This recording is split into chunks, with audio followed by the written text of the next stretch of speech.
até por defender as ideias dele, eu tenho que ter o entendimento que as ideias são dinâmicas.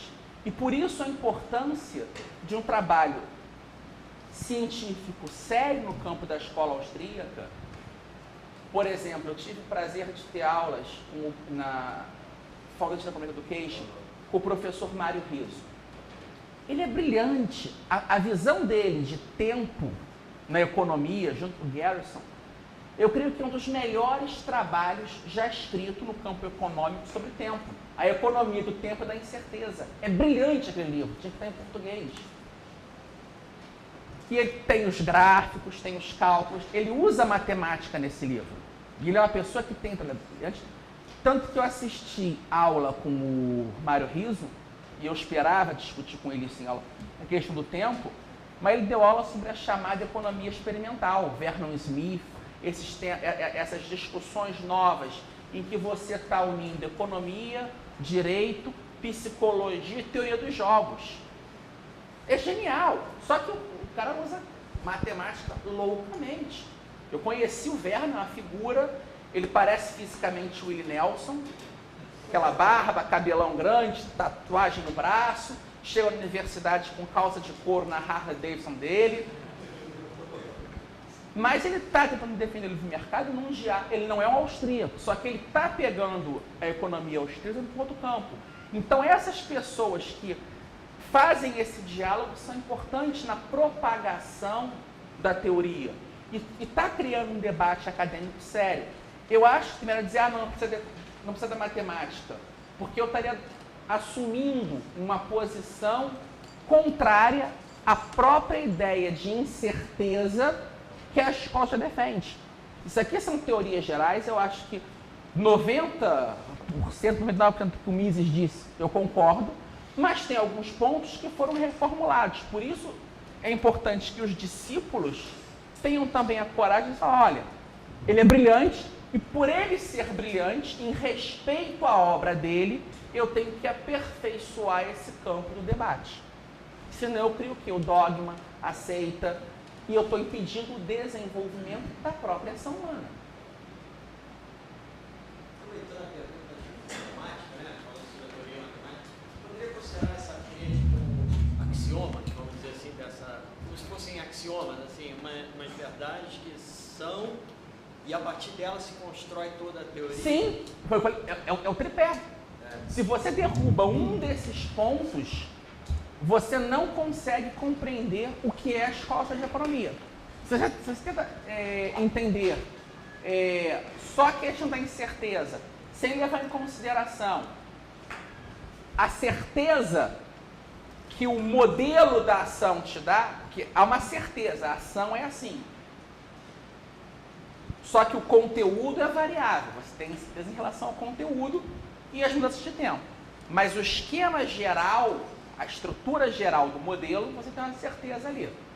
E até que me provem o contrário, com bons argumentos, é válido essa visão de ação humana. Só que se você dissocia a concepção da antropologia, do homem-agente, do Mises, da noção de tempo não linear, desse tempo dinâmico, e da incerteza genuína, você não vai compreender o que é a ação humana. Você não vai entender a escola austríaca se negligenciar um desses três pontos. A minha pergunta não dá para se provar ou não provar. Sim, só porque o conhecimento da ação humana é a priori. O Mises diz, é um conhecimento a priori. Até porque, nesse ponto, ele está seguindo um ponto do subjetivismo, e é moderno isso, de que você não tem certeza. Por exemplo, o pai do empirismo moderno, e aí você pega, por exemplo, que é o Francis Bacon, nas cartas inglesas de 1732, Voltaire diz o seguinte, divulgando as ideias inglesas na França: Newton foi o grande gênio da ciência. Só que a ciência newtoniana foi construída com o alicerce da filosofia de Bacon. E quando, no final do século XVIII, início do século XIX, Bentham tenta fazer uma teoria geral das práticas jurídicas, ele diz: o que Bacon foi para Newton, Helvétius será para mim. Ele queria se pôr como Newton das ciências humanas. Só que o axioma de Bacon, o próprio Bacon, ele vai dizer o seguinte: ele não é um empirista ingênuo, como vários manuais de filosofia dizem, que acha que basta você observar os fatos, que esse conhecimento empírico, você vai ter ele de forma imediata. Esse conhecimento da realidade, ele é mediado por uma série de fatores, que Francis Bacon chamou de ídola, ou seja, os ídolos. E ele você tem 4 tipos de ídola que nos impedem de ter o acesso à realidade tal qual ela é. A saber, primeiro, o ídola speculus, ou seja, o ídolo da caverna, que são as suas experiências idiosincráticas, o mito da caverna de Platão, você enxerga pelas sombras. A tua história de vida, em vários aspectos, determina a tua visão da realidade. Como você vence esse ídolo? Isso é simples. Por intermédio de observação de novos fatos, por novas experiências, pelo estudo da história, da economia, da filosofia, da literatura, eu vou começar a entender que o mundo, as coisas acontecem independente da minha percepção individual, independente da minha história de vida. Ótimo, eliminamos um ídolo. Segundo ídolo é o que ele chama de ídola teatro, os ídolos do teatro, que são as teorias errôneas, as máscaras que nós utilizamos ao lidar com a realidade, os óculos das teorias. Se você enxerga o desenvolvimento econômico na ótica marxista, você vai entender um fenômeno de uma determinada maneira. Se você enxerga na ótica marxista de outra maneira, na ótica austríaca outra. Como você pode limpar isso? Por intermédio da refutação das teorias errôneas, a partir de axiomas lógicos, e você diz, essa teoria é falsa, e você vai eliminar e fica com a teoria mais adequada à compreensão da realidade. Ótimo, eliminamos um segundo ídolo. Então vamos conhecer a realidade como ela é. Só que tem o terceiro, que ele denomina ídola mercado, os ídolos do mercado. E ele entende os ídolos do mercado não como o mercado, tudo como o mercado econômico, mas o mercado, o local que você faz as trocas, aquela praça pública que as cidades europeias costumam ter. Que é o local que você faz trocas de quê? Da linguagem. São os ídolos do fórum. Você está ali negociando. Então, todo o teu conhecimento da realidade é mediado por uma linguagem. Você pensa no esquema de uma linguagem. De certa forma, o que a filosofia analítica, o que Wittgenstein, vários episódios querem fazer é o quê?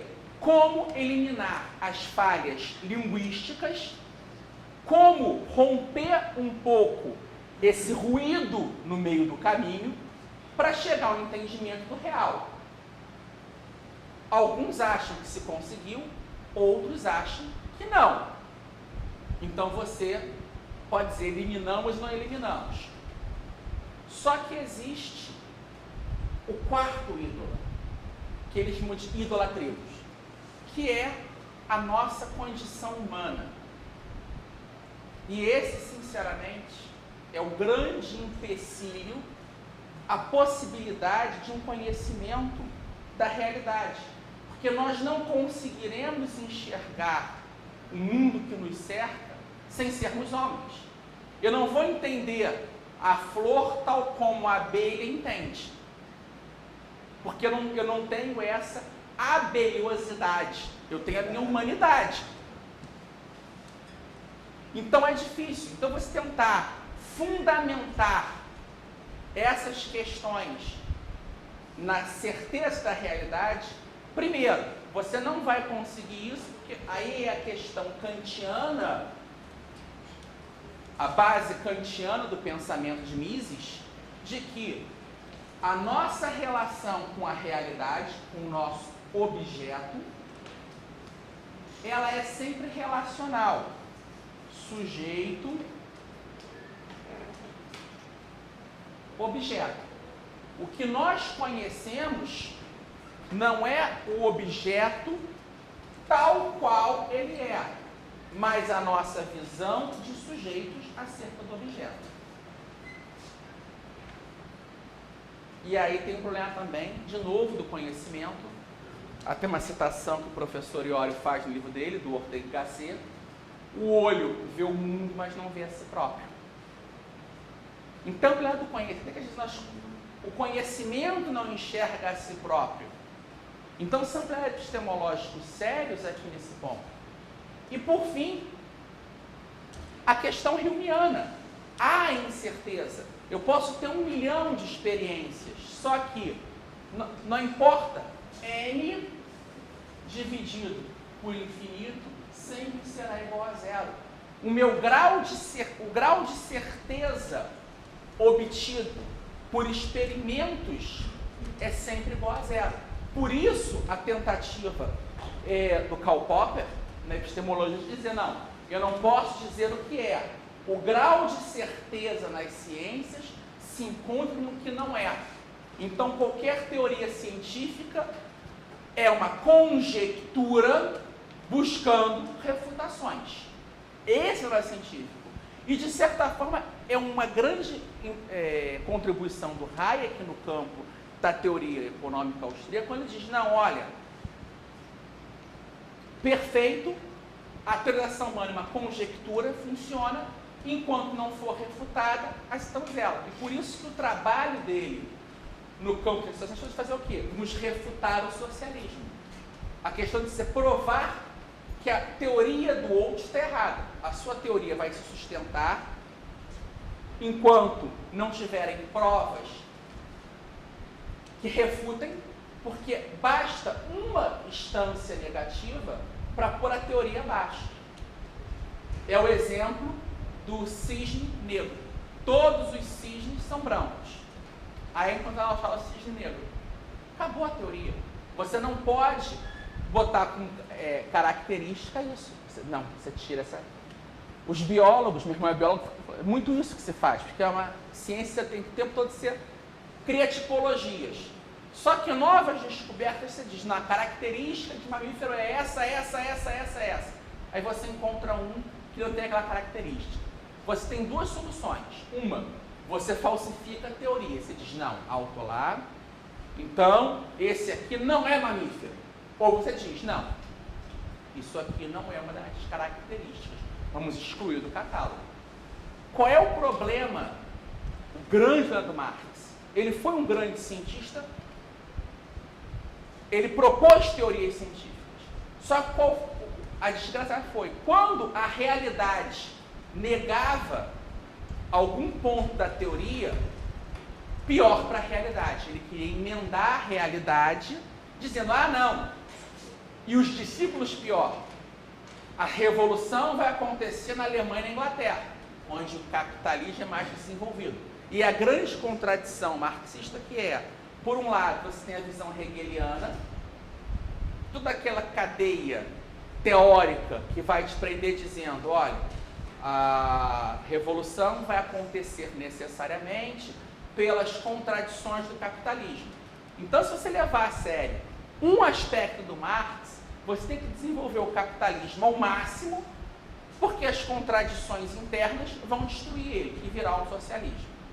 Por outro lado, você vai ter dizendo o seguinte, que aí a visão russoniana da teoria, nós temos que criar o partido, juntar a vanguarda, criar a ditadura para... Peraí, se as contradições internas vão destruir o sistema, para que eu tenho que interferir nele? E até que ponto a minha interferência no sistema não vai fazer que o processo não aconteça? Essa é a grande contradição teórica.